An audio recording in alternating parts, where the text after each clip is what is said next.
ট্যাংরার পাশাপাশি বিধাননগরের ছবি রেখেছি আপনাদের পাশে, যেখানে বিক্ষোভের মুখে পড়েন আজকে পুরকর্মীরা। বেআইনি বহুতল ভাঙতে গিয়ে আবাসিকরা বিক্ষোভ দেখায়। তারা বলেন যে আগে থেকে কেন নোটিশ দেওয়া হয়নি? বেআইনি বহুতল যখন নির্মাণ হচ্ছিল তখন কেন নজরে এলো না পুরসভার?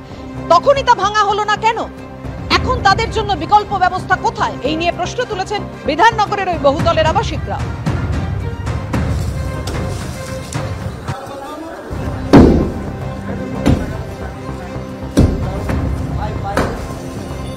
ফ্যামিলি রয়েছে, তার মধ্যে হার্টের পেশেন্ট রয়েছে, ক্যান্সার পেশেন্ট রয়েছে। হঠাৎ করে দুটোর সময় এসে বলছে, মানুষকে তো সময় দিতে হবে।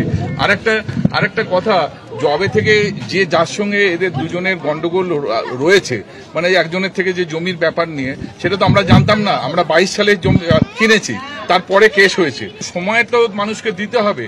হ্যাঁ, এবং তার এগেইনস্টে আমাদের সফট কপি আসছে। উনি বলছেন যে 1 বছর আগে নোটিশ দেওয়া হয়েছিল না, আমরা কিচ্ছু পাইনি, আমরা কোনো নোটিশ পাইনি। আমাদের কাজ আজকে করতেই হবে, কিছু করার হবে। হ্যাঁ, একদিনে হয়তো ডেমোলিশন কমপ্লিট হবে না, আস্তে আস্তে হবে। হায়ার অথরিটি ঠিক করবেন কিভাবে সরাবেন না করাবেন।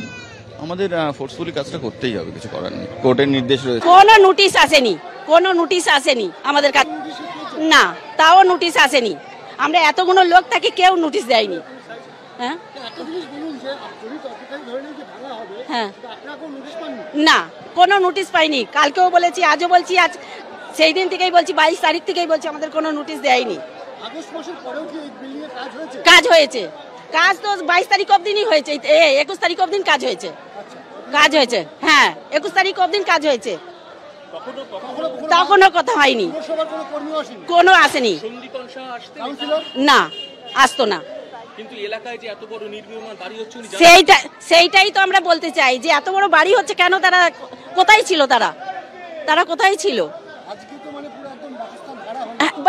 বড় বহুতল ভাঙার কাজ, গতকাল যে উত্তেজনা তৈরি হয়, আজকে আবারও সেই উত্তেজনার পরে অবশেষে পুরসভার কর্মীরা ভাঙার কাজ শুরু করেন। পাশাপাশি এই ট্যাংরার যেন রিপিট টেলিকাস্ট বিধাননগরে দেখা গেল। বিধাননগরে একেবারে আদালতের নির্দেশ মতোই পুরসভার কর্মীরা তারা যান বেআইনি বহুতল ভাঙতে, কিন্তু আজকে গিয়ে তারা ক্ষোভের মুখে পড়েন। এদিন আগে ভাগেই তালা মেরে গেট লাগিয়ে দেন আবাসিকরা।